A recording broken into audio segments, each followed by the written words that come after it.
Functional equation आज हम लोग सीखेंगे। फंक्शनल इक्वेशन दो वैरायटी का होता है, दो तीन वैरायटी का होता है, तो टाइप समझ लीजिए। एक टाइप होता है बेस्ड ऑन डायरेक्ट फार्मूला, कोई ना कोई उसमें फार्मूला अप्लाई होगा। और इसको हम लोग कब पढ़े थे? फंक्शन चैप्टर में पढ़े हुए थे। ये ऑलरेडी डिस्कस हो चुका है, रिकॉर्डेड वीडियो इसका मैंने भेजा था। यह फंक्शन चैप्टर में यह हो चुका है, covered in function chapter.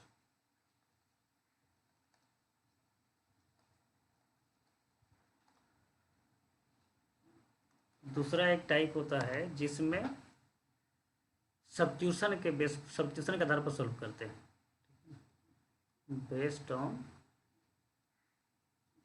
Substitution.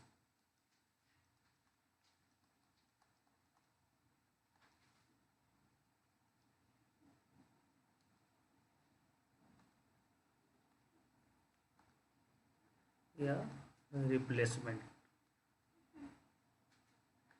इस पर भी क्वेश्चन हम लोग फंक्शन में देखे थे, और अभी भी सबको एक एक टाइप सभी इन सभी का भी क्वेश्चंस के थ्रू समझेंगे प्रोसेस। और एक थर्ड वैरायटी है बेस्ड ऑन फर्स्ट प्रिंसिपल।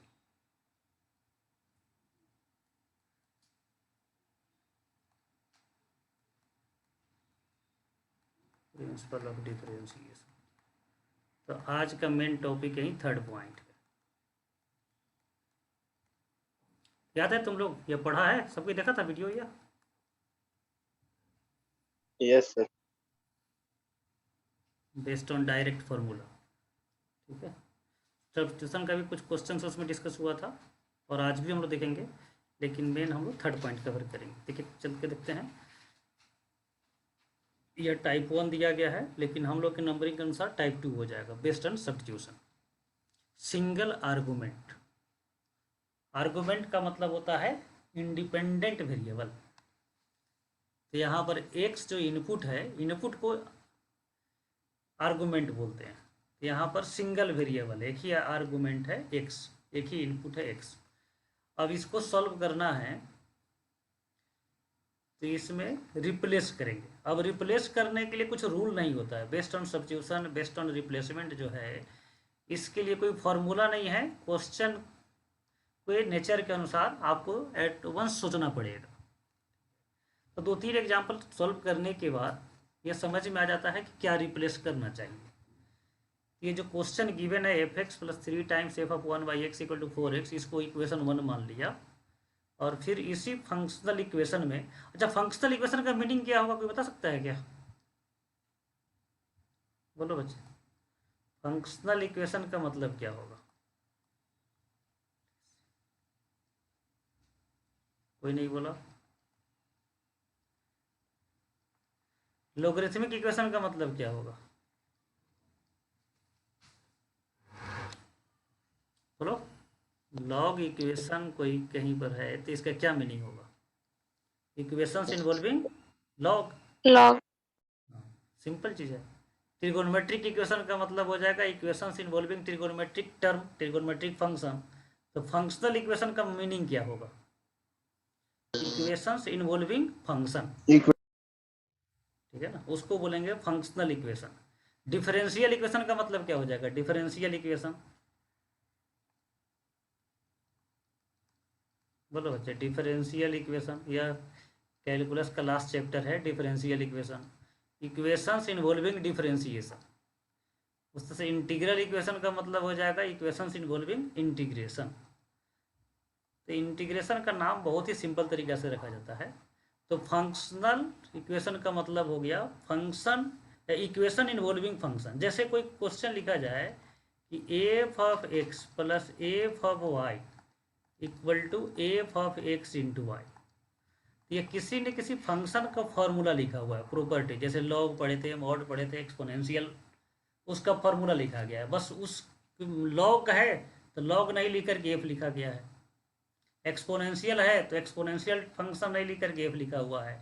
अब आपको इसको देख करके आपको गेस करना है कि कौन फंक्शन इस तरह का प्रॉपर्टी शो कर सकता है, ठीक है ना। तो ऐसा ऐसा इस तरह लॉग। क्वेश्चन हम लोग देख चुके हैं फंक्शन चैप्टर में, जो पहला वैरायटी हम लोगों का, ये जो 3 वैरायटी बताया था उसमें फर्स्ट टाइप है। तो ये लॉग का प्रॉपर्टी से मैच कर रहा है, तो f x equal to log x. लेकिन इसमें ना कुछ टेक्निकल भी टर्म होता है, मैथमेटिकल टेक्निकल जो भी बोलिए, के टाइम्स लिखते हैं, और वो सब एक्सप्लेन किया हुआ था उस क्लास में, फंक्शन के लास्ट टॉपिक फंक्शनल इक्वेशन में। के क्यों मल्टीप्लाई करते हैं, कैसे समझे कि के मल्टीप्लाई होगा या नहीं होगा, वो चेक करके हम लोग एट ए टाइम डिसाइड करते हैं, ठीक है ना। तो फंक्शन में जितना प्रॉपर्टीज, मॉड का प्रॉपर्टीज, लॉग का प्रॉपर्टीज, एक्सपोनेंशियल का प्रॉपर्टी जो हम लोग पढ़े हैं, उसी में मॉड को हटा करके एफ दे दिया जाएगा, लॉग को हटा करके एफ दे दिया जाएगा, क्वेश्चन बना दिया जाएगा, तो उसको बोलेंगे फंक्शनल इक्वेशन।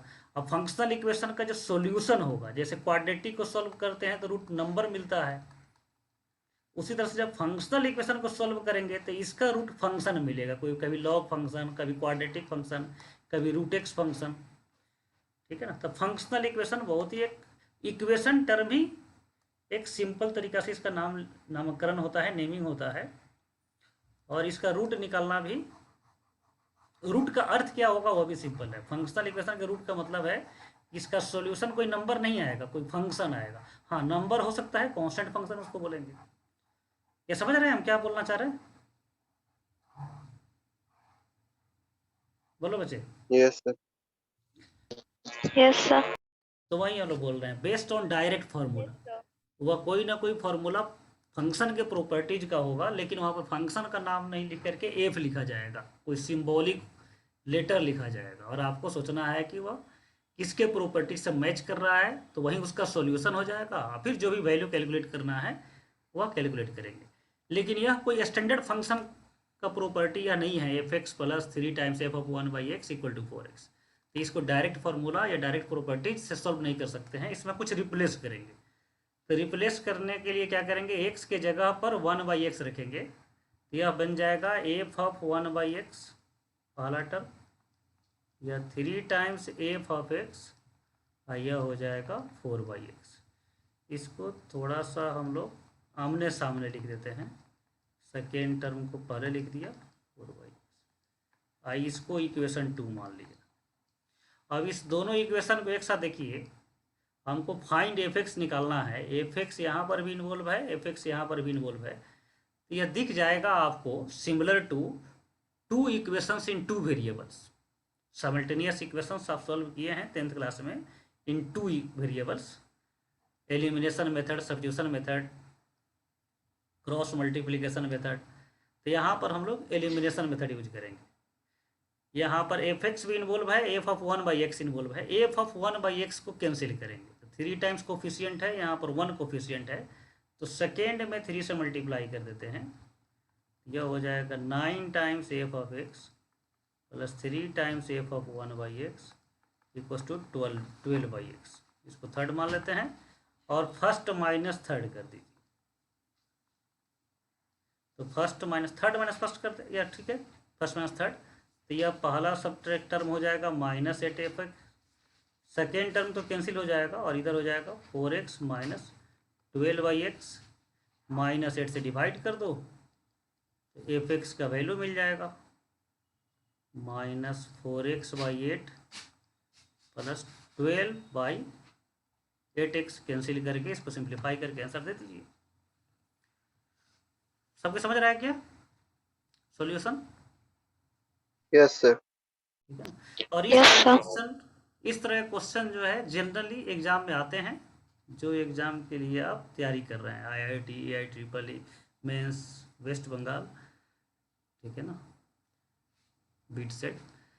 और इस तरह क्वेश्चन भी हम लोग फंक्शनल इक्वेशन टॉपिक में यह भी डिस्कस हुआ था, जस्ट यहाँ रिवीजन पर्पस के लिए है।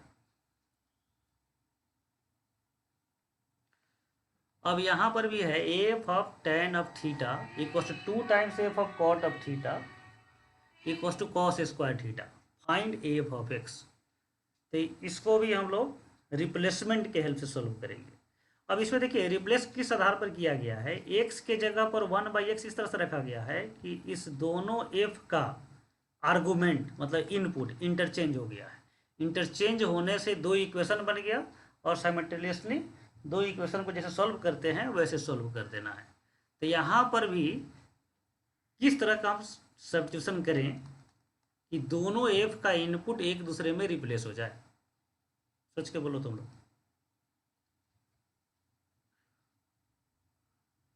इसको मान लेंगे फर्स्ट इक्वेशन और रिप्लेसिंग थीटा बाई, थीटा को किससे रिप्लेस करें कि एफ का दोनों इनपुट इंटरचेंज हो जाए। बोलो बच्चे। 90 minus theta, pi by 2 minus theta रख दो। तो फर्स्ट एफ में आ जाएगा cot theta 2 times f of tan theta, और यहाँ हो जाएगा साइन स्क्वायर थीटा। फिर इसको थोड़ा अरेंज कर देते हैं, 2 f of tan theta, f of cot theta, cot theta, यह हो गया साइन स्क्वायर थीटा, इसको 2 मान लिया। अब इसमें एफ एक्स निकालना है, लेकिन यहाँ पर टेन या कॉट के टर्म में आंसर आएगा, फिर बाद में एक्स के कन्वर्ट करेंगे। तो किस ये को हम कैंसिल करेंगे, तो कॉट थीटा को कैंसिल करना चाहते हैं तो यहाँ 2 से मल्टीप्लाई कर देते हैं सेकेंड इक्वेशन में। तो 4 f of tan theta plus 2 f of cot theta तो 2 साइन स्क्वायर थीटा। अब थर्ड -1 कर दो, इक्वेशन थर्ड -1 तो हो जाएगा 3 times f of tan theta, cot वाला टर्म तो कैंसिल हो जाएगा, और 2 sine square theta minus cos square theta. तो एफ ऑफ टेन थीटा तो मिल गया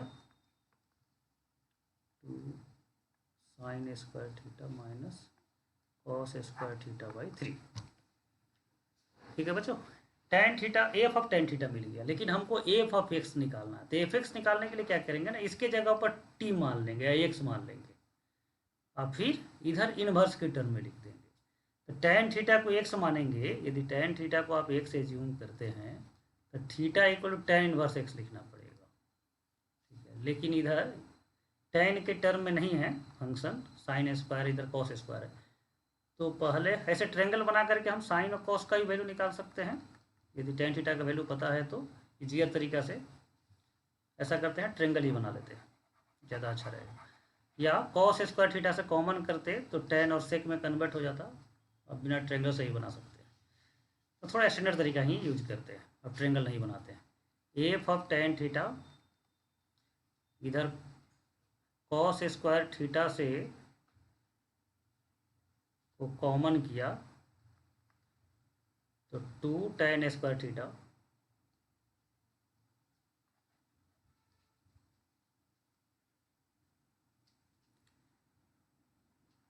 कॉस स्क्वायर थीटा को कॉमन किया, यह बन गया 2 ten square theta minus 1 by 3। सबको समझ रहा है बात क्या? Yes sir. अब जो कॉस स्क्वायर थीटा है उसको भी डिनोमिनेटर में ला दिया, तो यह हो गया 3 सेक स्क्वायर थीटा।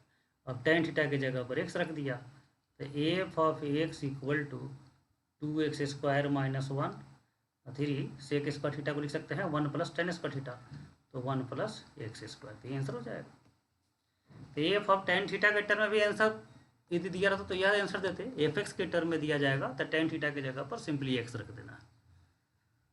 तो इस तरह का क्वेश्चन आपसे सॉल्व होना ही चाहिए, ठीक है ना। और ऐसा question with in the syllabus है जो आप एग्जाम फेस करेंगे। इससे भी खराब सब्स्टिट्यूशन आता है, लेकिन वैसे क्वेश्चन जनरली एग्जाम में नहीं पूछा गया है, तो वैसे क्वेश्चंस को हम लोग अपने प्रैक्टिस शीट में स्थान भी नहीं दिए हैं। कब जो बुक सॉल्व करते हैं वैसे खराब क्वेश्चन 1-2 मिलेगा, तो आप वैसे क्वेश्चन को अवॉइड कर सकते हैं, इस पर खराब क्वेश्चन को या डाउट के रूप में पूछ सकते हैं।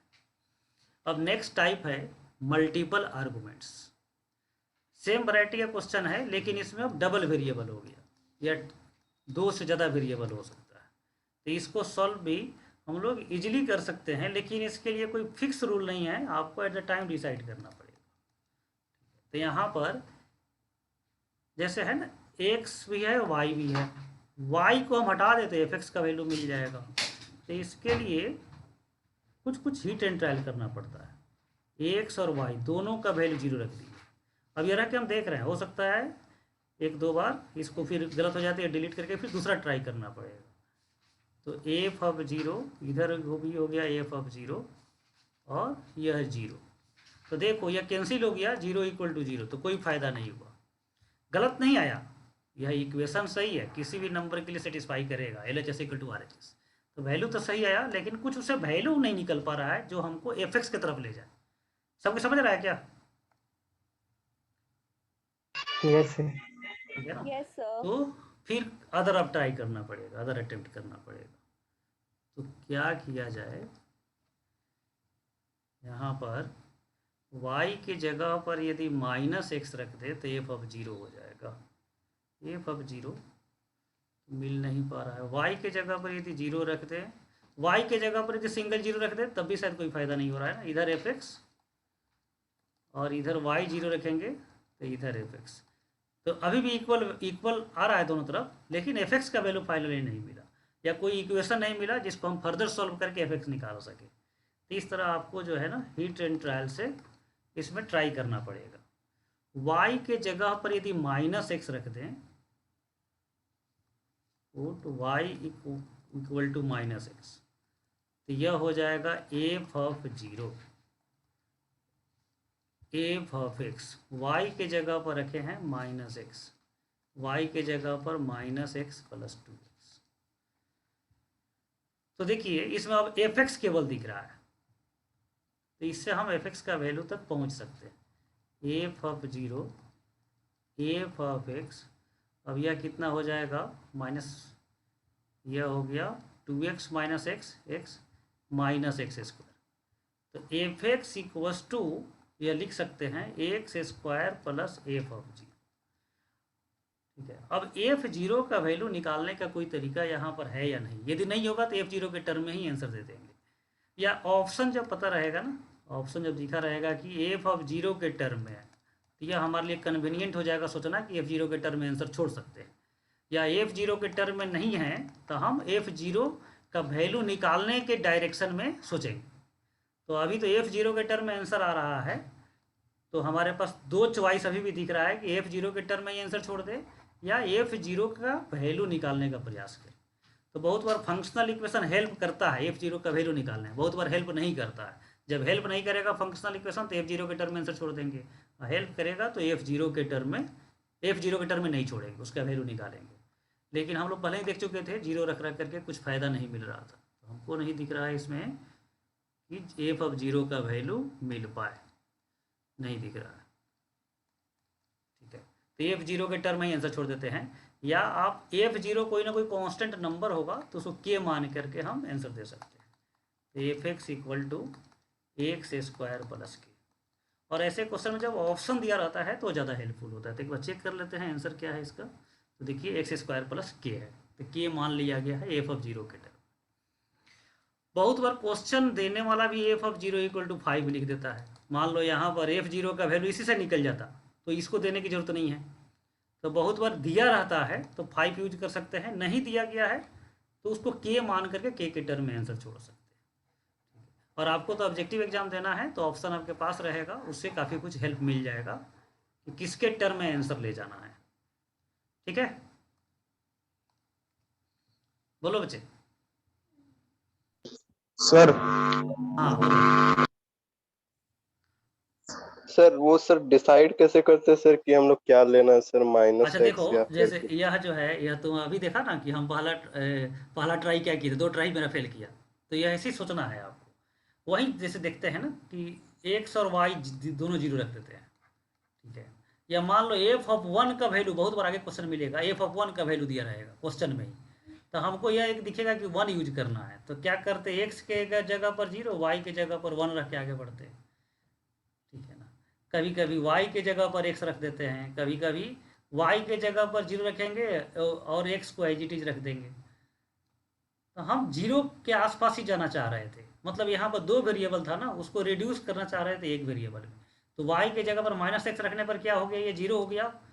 यह एक सिंगल वेरिएबल हो गया fx के साथ, और इधर कुछ भी रहे उसे कोई फर्क नहीं पड़ता, एफ एक्स से बाहर जो है ना कुछ भी रहे कोई फर्क नहीं पड़ रहा। एफ के साथ यहाँ दो वेरिएबल है, हमको दो वेरिएबल नहीं चाहिए, सिंगल वेरिएबल चाहिए एफ एक्स।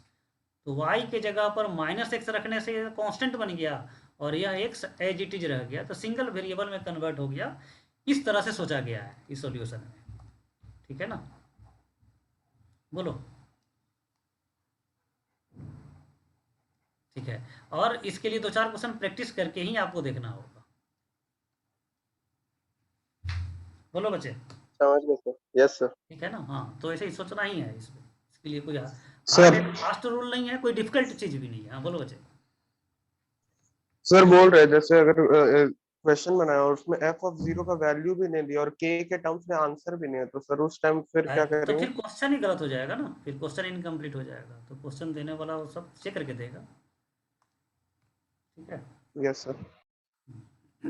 मतलब यहाँ के नहीं दिया रहता तो हम ट्राई करते कि एफ जीरो का वैल्यू निकाले इसी से। तो चूंकि शुरू में ही देख चुके थे एफ जीरो से कोई फायदा हो नहीं रहा था, तो माना हमारा थिंकिंग स्ट्रॉन्ग था कि एफ जीरो नहीं निकल पाएगा, तो के टर्म में आंसर होना चाहिए, ठीक है ना। और जैसे दो अटेम्प्ट हम कर चुके हैं जिससे कोई फायदा नहीं मिला है, तो ऐसा इसलिए हुआ ना क्योंकि यह 1 साल के बाद क्वेश्चन सोल्व कर रहे हैं। समझ रहे हैं ना, मतलब ये तुम नहीं बोल सकते हो कि आपको याद होगा इसलिए आप सोल्व कर दिए। मतलब हम भी उसी तरह सोचे जैसे स्टूडेंट सोचा। नहीं समझा क्या करना चाह रहे हैं? Yes sir. Yes sir. अब फिर दूसरा बैच में अभी तुरंत पढ़ाना हो ना, तो हमको पता चल जाएगा कि वाई की जगह माइनस एक्स रखेंगे तभी सॉल्यूशन निकलेगा। तो इस तरह से नया क्वेश्चन जब भी मिलेगा तो आपको 1-2 अटेम्प्ट लेना होगा, और फ्रैक्शन ऑफ सेकेंड में डिसाइड हो जाता है कि फर्स्ट अटेम्प्ट फेल कर गया, सेकेंड अटेम्प्ट फेल कर रहा है, थर्ड अटेम्प्ट फेल कर रहा है, और यह अटेम्प्ट सेट कर रहा है। अब जैसे यहाँ पर है, यह भी जो है डबल आर्गूमेंट का क्वेश्चन है। अब सोचिए क्या किया जाए इसमें, सोचो तुम लोग बोलो क्या किया जाए। वहीं जीरो के आसपास आपको कंसंट्रेट होना है। यदि जैसे एफ ऑफ 1 दिया रहता तो एफ ऑफ 1 के आसपास हम कंसंट्रेट होते, कुछ नहीं दिया गया है, तो एक नॉर्मल थिंकिंग है कि जीरो क्रिएट किया जाए। बोलो बच्चों, तो सोचना है आपको। सर एक्स को वाई मान लेते हैं, लेट हाँ, वाई के एक्स जगह इक्वल्स पर टू एक्स वाई। रख देते हैं, ठीक है ना, putting y equal to x. तो यह हो गया एफ ऑफ 2x, यह हो गया एफ ऑफ 0, और यह हो गया 2x²। अब हमको ना एफ एक्स का वैल्यू निकालना है, फाइंड एफ एक्स। यह क्वेश्चन में नहीं लिखा हुआ है, फाइंड एफ ऑफ एक्स। तो एफ 2x है ना, तो 2x की जगह पर t रख दो तो एफ टी मिल जाएगा। यह तो बहुत नॉर्मल चीज़ है। तो 0, तो x के जगह पर क्या रखेंगे, t/2, तो t/2 का होल स्क्वायर। सबको समझ रहा है क्या? Yes sir. नहीं समझा है तो t²/2 हो जाएगा। जैसे कहीं कोई लिखे f x equal to x², f t equal to t², दोनों सेम क्वेश्चन है कि डिफरेंट क्वेश्चन है? सेम फंक्शन है, केवल क्या सिंबल चेंज हो रहा है ना। यहाँ पर x के जगह पर t लिखा गया है, केवल सिंबल चेंज हुआ है, फंक्शन चेंज नहीं हुआ है, ठीक है। तो कह रहा है कि फाइंड एफ एक्स, तो हम एफ टी निकाल दिए, कोई बात नहीं है। फिर टी के जगह पर x रख देंगे सीधा, दोनों सेम ही चीज़ है। एफ के कहे एफ एम कहेगा तो टी के जगह पर m रख देंगे। तो उसी तरह से 2x आना कोई बहुत बिग प्रॉब्लम नहीं है। 2x से हम एफ एक्स पर स्विच ओवर आराम से कर सकते हैं, 2x को t मान करके। बोलो बच्चे। सर -x भी तो ले सकते थे। बोलो बच्चे। सर -x भी ले सकते थे, हाँ -x भी ले सकते थे। यह 0 बन जाएगा और फिर तो सेम आएगा, सेम वैल्यू आएगा। -x भी लेते थे, यह माइनस में आ जाता ना, इधर भी तो फिर प्लस में आता, सेम वैल्यू आता। तो y के जगह पर x भी ले सकते थे, y के जगह पर -x लेने से भी सेम आंसर पहुंचता, ठीक है। Yes sir. फिर अब इसको जो है, सर टी यस से सर। हाँ बोलो बच्चे। अब सर चूंकि सर टी से एक्स में कन्वर्ट करेंगे। नहीं, जैसे मान लो जैसे यहाँ पर 2x है और यह x है, तो यह इनपुट, इसका इनपुट x है, इसका इनपुट 2x है, तो दोनों डिफरेंट है। अब 2x से x जाना है ना, जैसे 2x और x दोनों डिफरेंट है, लेकिन संजोग से सिंबल दोनों में सेम है, और हमको यहाँ से यहाँ आना है, तो एक नया सिंबल का हेल्प लेना पड़ेगा। जैसे मान लो ना दो स्टूडेंट का नाम एक ही है, स्टूडेंट तो दोनों डिफरेंट है, तो एक हम क्या करते हैं ना नेम 1 नेम 2 कर देते हैं। उसी तरह से इसको टी मान लिया, पहले टी में ला लिया, टू से छुटकारा मिल गया, अब एफ टी मिल गया, अब टी के जगह पर सिंपली एक्स रख दिए। नहीं समझा? ये simple yes sir. Symbol changing है, सिंबल चेंजिंग। तो सिंबल चेंजिंग में एक नया सिंबल को हम पहले ऐड किए, तो लास्ट में टी के जगह पर एक्स रख लेंगे, अभी तो कोई दिक्कत नहीं है, एफ एक्स और एफ टी दोनों सेम है। अब हम कोशिश करेंगे एफ जीरो का वैल्यू निकालने का। तो एफ जीरो के लिए एक्स जीरो वाई जीरो रख दें, हमको लगता है फिर जीरो इक्वल टू जीरो आ जाएगा, कोई फ़ायदा नहीं मिलेगा। यहाँ पर भी एफ जीरो का वैल्यू वाई के जगह पर जीरो रख दें तब भी नहीं मिलेगा, एक्स के जगह पर जीरो रख दें, एक्स के जगह पर जीरो। हाँ, एक चीज़ यहाँ पर दिख रहा है फर्स्ट में, putting x equal to zero in one. तो एक्स के जगह पर जीरो रखने पर क्या हो रहा है, देखो बच्चे, एफ ऑफ वाई, और इधर क्या हो रहा है, एफ ऑफ माइनस वाई, और एक्स के जगह पर जीरो रखे हैं तो जीरो। तो f of y equal to f of minus y, यह इवन फंक्शन हो जाएगा। समझ रहे हैं क्या आप लोग बच्चे? ये तो इवन फंक्शन यस का सर। प्रॉपर्टी दे रहा हूँ। तो ऐसा मल्टी करेक्ट आंसर हो सकता है कि odd function, even function, f x equal to f zero plus x square by two, एक इवन फंक्शन भी कंक्लूजन आ गया। और कुछ हम एफ जीरो का वैल्यू, हालांकि इसे इवन फंक्शन आ गया लेकिन एफ जीरो का वैल्यू नहीं निकला, और कुछ नहीं, तो फिर हम यहीं इसी को आंसर दे देंगे। अब एफ जीरो को चाहिए तो के मान लो, टी की जगह पर एक्स रख दिए, तो के plus x square by to. अब मान लो आंसर के टर्म में नहीं, मान लो 4 दिया होगा, तो फिर हम ट्राई करेंगे एफ जीरो का वैल्यू निकालने का। तो पहले आंसर देखते हैं, फिर उसके बाद तो ये अभी के टर्म में ही है, क्योंकि एफ जीरो का वैल्यू इतना डाटा से नहीं निकल पाता। ठीक है? Yes sir. Yes sir. ठीक है, समझ गए हैं। Functional equation based on first principle. अब जैसे इसमें एक क्वेश्चन देख लेते हैं पहले। अब इसमें आप कुछ भी ट्राई करके देखिएगा ना, कुछ एक्स जीरो वाई जीरो रख करके, वाई की जगह पर माइनस एक्स रख करके, कोई फायदा ही नहीं होगा। थर्ड टाइप का मतलब है कि कुछ भी ट्राई कर लिए रिप्लेस करके, जैसे यह सब रिप्लेस कर रहे हैं, या बहुत सिंपल क्वेश्चन है, एक्स की जगह पर जी रखना, वाई की जगह पर जी रखना और आंसर निकल जाना। कुछ क्वेश्चन ऐसे आएंगे ना कि आप रख करके परेशान हो जाएंगे, कुछ मिलेगा ही नहीं। जैसे यहाँ पर क्या है ना, रखने से y खत्म हो गया, 2x मिल गया। इसमें ये जो न्यू वैरायटी का जो क्वेश्चन था, इसमें हम लोग एक बार आके ट्राई करते हैं, देखते हैं कुछ मिलता है कि नहीं मिलता है। सोचो क्या रखा जाए।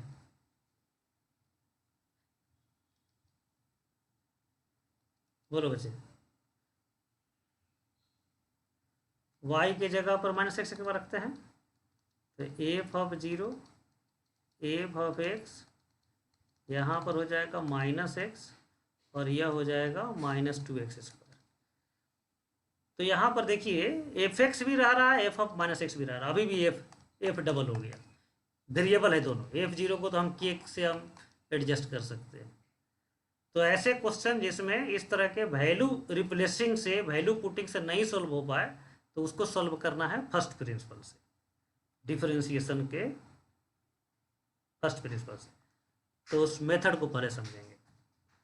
Functional equation based on first principle, मतलब फर्स्ट टाइप हो गया। एक बार टाइप पर चलते हैं।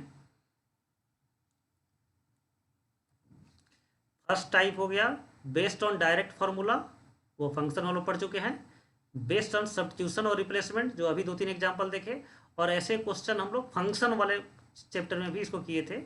और अभी जो देख रहे हैं बेस्ड ऑन फर्स्ट प्रिंसिपल। अब कोई क्वेश्चन अभी तो जैसे टाइप वाइज था तो आपको दिख रहा था इस तरह सोचना है, ठीक है। लेकिन जब इसी क्वेश्चन से टाइप हटा दिया जाए, मिक्स कर दिया जाए, तो आपको क्वेश्चन देख करके यह डिसाइड करना मुश्किल हो जाएगा, फर्स्ट से सॉल्व करें या सेकंड से सॉल्व करें या थर्ड से सॉल्व करें। अच्छा, फर्स्ट तो दिख जाएगा, लॉ का प्रॉपर्टी, एक्सपोनेंशियल का प्रॉपर्टी, इसका रेंज बहुत कम है, 5-6 फार्मूला है, उसी पर क्वेश्चन आएगा, ठीक है। तो फर्स्ट को तो छोड़ दीजिए, फर्स्ट पहचान में आ जाएगा। बच गया सेकेंड और थर्ड। सेकेंड और थर्ड को पहचानना थोड़ा मुश्किल है, ठीक है। अब सेकेंड कोई स्टैंडर्ड प्रोसेस तो बताता नहीं है, थर्ड में स्टैंडर्ड प्रोसेस है। तो कोई भी क्वेश्चन आपसे नहीं सॉल्व हो कुछ रिप्लेस करके, कुछ सोच करके 2-4 सेकंड उसको सोचिए, कोई नंबर रख करके, और नहीं हो पाएगा तो उसको थर्ड से ही सॉल्व कीजिए। तो थर्ड मेथड को समझेंगे हम लोग अभी। समझ रहा है जो अभी हमने वो लास्ट में बोला? Yes sir. ठीक है ना? तो सर थर्ड तो एक थर्ड मेथड से थर्ड स्टैंडर्ड मेथड है, मतलब किसी भी क्वेश्चन में अप्लाई कर सकते हैं, मैक्सिमम क्वेश्चन ये सॉल्व होगा। सर तो थर्ड में मेथड से सारा क्वेश्चन सॉल्व हो सकता है, इससे पहले जो बताया सारा था नहीं, वो वो वाला भी। रिप्लेसमेंट वाला क्वेश्चन नहीं हो पाता है। ठीक है ना? रिप्लेसमेंट वाले क्वेश्चन जो है थर्ड मेथड में गड़बड़ हो जाता है, लेकिन थर्ड मेथड जो है काफ़ी आपको हेल्प करेगा। तो इसका भी 2 प्रोसेस है। पहला मेथड है बाय फर्स्ट प्रिंसिपल,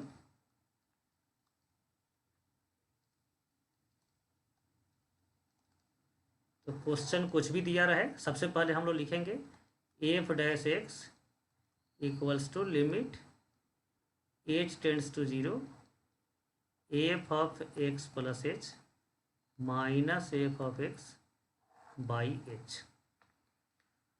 और फिर अब उसके बाद यूज फंक्शनल इक्वेशन, ये पहला स्टेप हो गया। सबसे पहले हम लोग यह लिखेंगे एफ डैश एक्स, फिर इसके बाद ना यूज फंक्शनल इक्वेशन, जो क्वेश्चन में जो इक्वेशन दिया रहेगा, यूज गिवन फंक्शनल इक्वेशन।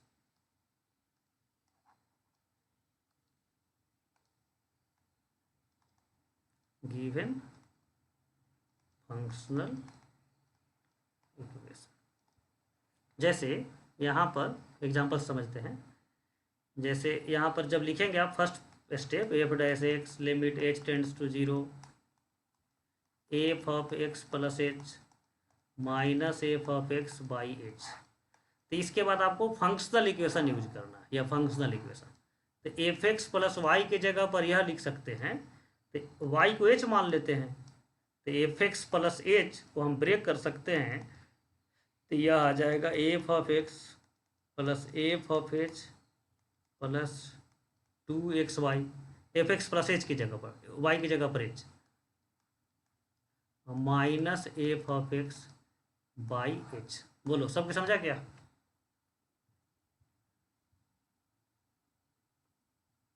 नहीं समझ में आया? जल्दी बोलो। फिर से बताइए। अरे ये तो समझ गए, फर्स्ट प्रिंसिपल का फार्मूला है, ये फार्मूला याद है कि नहीं याद है? Yes sir. क्या आगे सर? अब कहीं पर लिखा जाए ए प्लस बी का whole square equal to a square plus 2ab plus b square, कहा जाए कि ए प्लस एक्स का होल स्क्वायर का वैल्यू निकालो, तो क्या करेंगे? जल्दी बोलो। सर बी के जगह एक्स रख देंगे। बी के जगह पर एक्स रख देंगे। तो यहाँ पर कह रहा है कि f of x plus y का वैल्यू यह है, फॉर्मूला यह है। तो एफ एक्स प्लस एच का ब्रेक करना है इससे, तो कैसे ब्रेक करेंगे? वाई के जगह एच रख एज इट इज देंगे। रहेगा, एफ वाई की जगह पर एफ एच हो जाएगा, 2XY है तो 2XH हो जाएगा, माइनस एफ एक्स तो पहले से इसमें है फर्स्ट प्रिंसिपल के फॉर्मूला में, बाई एच पहले से है। बोलो। हाँ सर। ठीक है। अब है ना, यस यह लिमिट किसके टर्म में है, एच के टर्म में या एक्स के टर्म में? एच के टर्म में। एच के टर्म में। तो यह एच को कैंसिल करना है किसी भी तरह से, ठीक है ना? यह एफ एक्स कैंसिल हो गया, यह एच भी कैंसिल हो गया, एच।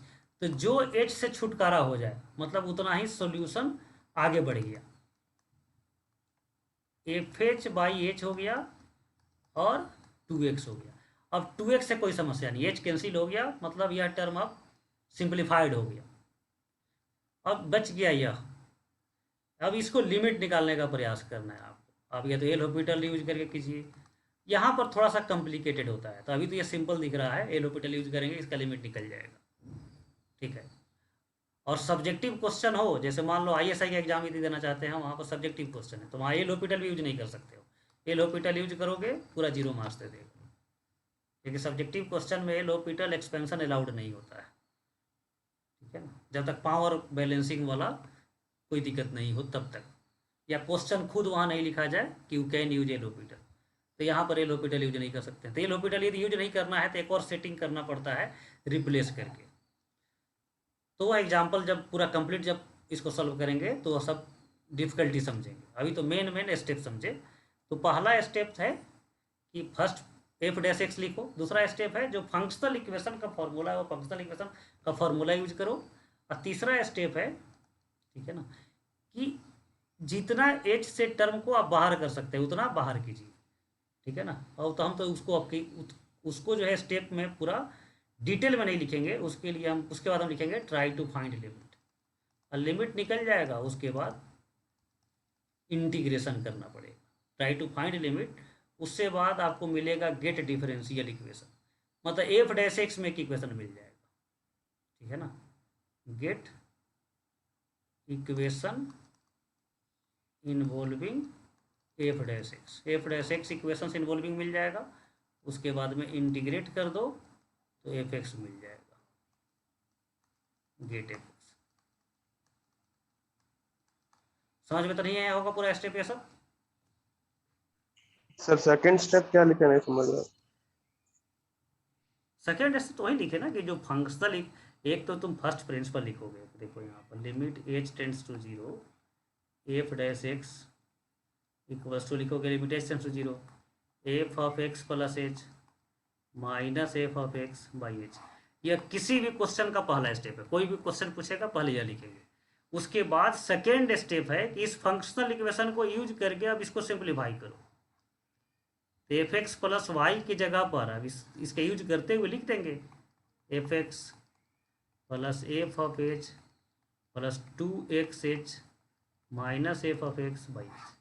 तब यह यूज हो गया। अब लिमिट निकालने का प्रयास करेंगे। लिमिट निकालने आपको पता है ना, एच एच कैंसिल करते हैं या एल होपिटल यूज करते हैं, तो लिमिट के जैसा सेटिंग करेंगे। लिमिट निकलेगा तो फंक्शनल इक्वेशन बनेगा। अब एफ डैश एक्स के जगह पर D Y by D X लिखेंगे, डी वाई को अलग करेंगे, डी एक्स को अलग करेंगे और दोनों तरफ इंटीग्रेट करेंगे तो वाई का वैल्यू मिल जाएगा, वाई मतलब एफ एक्स का वैल्यू मिल जाएगा। थोड़ा बहुत क्लियर हुआ? अभी तो जब क्वेश्चन करेंगे तो और ज़्यादा क्लियर होगा। बोलो शुभम। कोई नहीं बोल रहा है? यस शुभम है या नहीं है?